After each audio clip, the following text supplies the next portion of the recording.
اعوذ باللہ من الشیطان الرجیم، بسم اللہ الرحمن الرحیم۔ ناظرین اکرام، گزشتہ دنوں اسرائیل کے بعض اخبارات میں یہ عجیب و غریب خبر سامنے آئی کہ امریکی صدر ڈونلڈ ٹرمپ نے یہودیوں کے ایک انتہائی معتبر ربی کے پاس اپنے 2 سفیر یہ سوال دے کر بھیجے کہ دجال کا خروج کب تک ممکن ہے، اور جب انہوں نے یہ پوچھا کہ محترم ربی ہمارے صدر محترم مسیحا کی آمد کے بارے میں جاننا چاہتے ہیں، تو ربی یہ سوال سن کر مسکرایا اور کہا کہ کیا امریکی صدر مسیحا کے شایان شان استقبال کے لیے اپنی تیاریاں مکمل کر چکے ہیں؟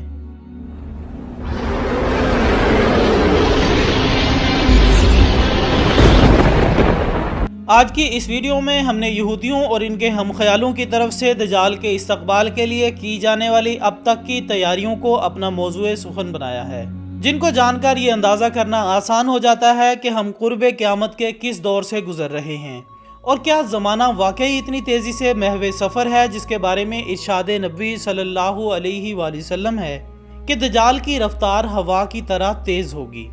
موضوع خواتین و حضرات، یہ ایک ایسا فتنہ ہے جس کے بارے میں خود نبی صادق صلی اللہ علیہ وآلہ وسلم کے ارشادات موجود ہیں، جن کے مطابق آپ نے فرمایا کہ 4 چیزوں کے مقابلے میں اللہ کی پناہ مانگا کرو۔ جناب ابو ہریرہ رضی اللہ تعالیٰ عنہ کی روایت کے مطابق آپ صلی اللہ علیہ وآلہ وسلم نے فرمایا کہ اللہ سے جہنم اور قبر کے عذاب، زندگی اور موت کی آزمائش اور دجال کے فتنے سے پناہ مانگا کرو۔ ایک اور مقام پر یہ ہدایت بھی ملتی ہے کہ میری امت پر ایک ایسا وقت بھی آنے والا ہے جب صرف وہی لوگ ایمان کی حفاظت کر پائیں گے جو شہروں کی زندگی پر ویرانوں اور جنگلوں میں وقت گزارنے کو ترجیح دیں گے۔ لیکن سوال یہ پیدا ہوتا ہے کہ اس فتنے کے بارے میں بیان کردہ احادیث کو کیا لفظی معنوں میں لے کر اسے ایک شخصیت کے طور پر سمجھا جائے، یا کہ آپ صلی اللہ علیہ وآلہ وسلم نے اس کے بارے میں تشبیہات اور علامات استعمال کرتے ہوئے ہمیں اس عہد فتن سے بچنے کی تلقین فرمائی ہے، جبکہ اس بارے میں 3 طرح کے خیالات پیش کیے جاتے ہیں، جن کے مطابق یہ ایک انسان ہے اور اس نے آپ صلی اللہ علیہ وآلہ وسلم کی پیش کردہ علامتوں کے ساتھ سامنے آنا ہے اور اس کے بعد کفر کے نظام کو نافذ کرنا ہے۔ دوسرے مکتبہ فکر کے نزدیک دنیا میں ایک ایسے نظام کے نفاذ کو اس فتنے سے تشبیہ دی گئی ہے جس میں ہر طرح کے کفر کے نظام کا بول بالا ہوگا، جبکہ تیسرے مکتبہ فکر کے مطابق یہ ایک ایسی نادیدہ قوت ہے جو پس پردہ رہتے ہوئے اپنے مہروں سے کام لے کر ایک ایسا عالمی نظام حکومت متعارف کروائے گی جس میں دجالی صفات نمایاں ہوں گی۔ اور متعدد احادیث نبوی صلی اللہ علیہ وآلہ وسلم کی شہادت کے مطابق یہ بات بھی قابل تسلیم ہے کہ اس مردود زمانہ کی آمد سے قبل ہی دنیا کے مختلف ممالک میں ایک ایسی تہذیب اپنی جڑیں مضبوط کر چکی ہوگی کہ لوگ آسانی کے ساتھ اس کی اطاعت پر مجبور ہو سکیں گے۔ 1,000 years ago, a clan of weavers discovered a mystical language hidden in the fabric. We call this the loom of fate. ہم اس اختلاف سے کہ ان تینوں مکتبہ فکر میں سے کون سا صحیح ہے اور کون سا غلط بچتے ہوئے اس بات کا تجزیہ کرنے کی کوشش کریں گے کہ کیا موجودہ زمانہ اور دنیا کے مختلف حصوں میں رائج نظام حکومت اور معاشرت اتنی اخلاقی اور دینی پستی کا شکار ہو چکے ہیں کہ اب اگر وہ دشمن خدا انسانی شکل میں آ بھی جائے تو دنیا کے لیے اس کی اطاعت آسان ہو۔ ناظرین، اس سے قبل بھی اگرچہ دنیا میں سپر پاور کا عمل دخل ہو رہا ہے، لیکن دنیا کی تنہا سپر پاور کا ٹائٹل صرف امریکہ کے حصے میں آیا ہے، جو کہ روس کے ٹوٹنے کے بعد ممکن ہو سکا، جس کے بعد امریکی صدر نے نیو ورلڈ آرڈر کی اصطلاح پیش کی، اور اب تک دنیا میں یہی قوت اپنے تھانے داری کے زور پر بالواسطہ طور پر بیشتر ممالک کی حکومتوں کو بنانے اور گرانے کا کردار بھی ادا کر رہی ہے، جبکہ امریکہ نے جہاں چاہا وہاں دیگر ممالک کی فوج تک کو اپنے مقاصد کے لیے استعمال کیا، جس کی ایک مثال افغانستان کی جنگ کی صورت میں ہمارے سامنے ہے، جس میں لاتعداد ممالک نے امریکی پرچم کے سائے تلے جمع ہو کر خود کو اس کے تابع ہونے کا عملی ثبوت بھی دیا، جبکہ بعد ازاں عراق کی جنگ میں بھی صورتحال کچھ زیادہ مختلف نہ تھی۔ اور اگر دنیا کے وسائل پر قبضے کے حوالے سے دیکھا جائے تو عراق کی جنگ کے بعد تیل جیسی دولت پر بھی امریکی قبضہ اس کے انتہائی اقتدار پر شاہد ہے۔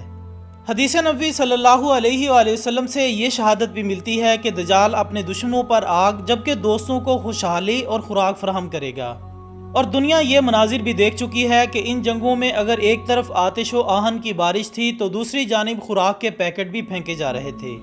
جبکہ دنیا میں گرتی ہوئی اخلاقی اقدار کو اگر ہم گزشتہ 1 صدی کے تناظر میں دیکھیں تو اندازہ ہوتا ہے کہ دنیا اس دوران انتہائی تیزی سے ایک بڑے اور خوفناک تہذیبی انقلاب کا شکار ہو رہی ہے، ٹیلی ویژن کی آمد نے نہ صرف انسانوں کے درمیان پائے جانے والے باہمی رشتوں پر ابتدائی ضرب لگائی، بلکہ اس کے بعد موبائل فون اور انٹرنیٹ نے ہر اس اخلاقی اقدار کا بے رحمانہ قتل عام کیا کہ یورپ تو خیر یورپ تھا، لیکن اس کے اثرات سے اسلامی دنیا بھی اس قدر متاثر ہوئی کہ یہاں ویلنٹائن ڈے اور نئے سال کی آمد منانے جیسی تقریبات کے علاوہ میرا جسم میری مرضی اور ہم جنس پرستی جیسی غیر فطری اور بےہودہ تحریکوں نے بھی سر اٹھانا شروع کر دیا۔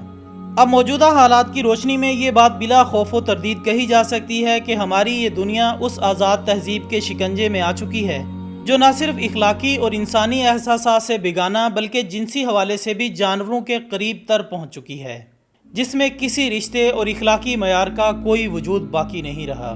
ناظرین محترم، اب ذرا دنیا کی معیشت پر بھی ایک نگاہ ڈالیں اور پھر اس کے بعد تجزیہ کریں کہ کیا دجالی نظام کی راہیں ہموار کرنے میں اب بھی کوئی کسر باقی ہے۔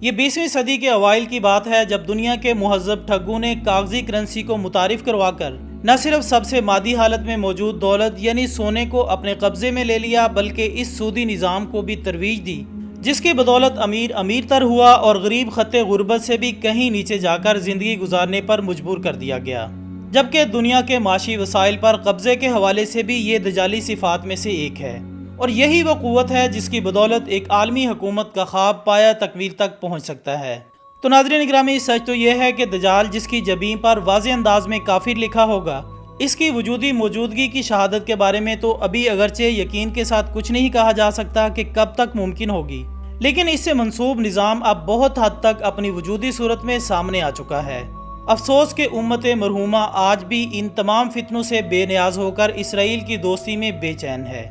آخر میں دعا ہے کہ اللہ تعالی ہمیں دجال کے فتنوں سے اپنی حفاظت میں رکھے اور ہمارا خاتمہ بالایمان فرمائے، آمین ثم آمین۔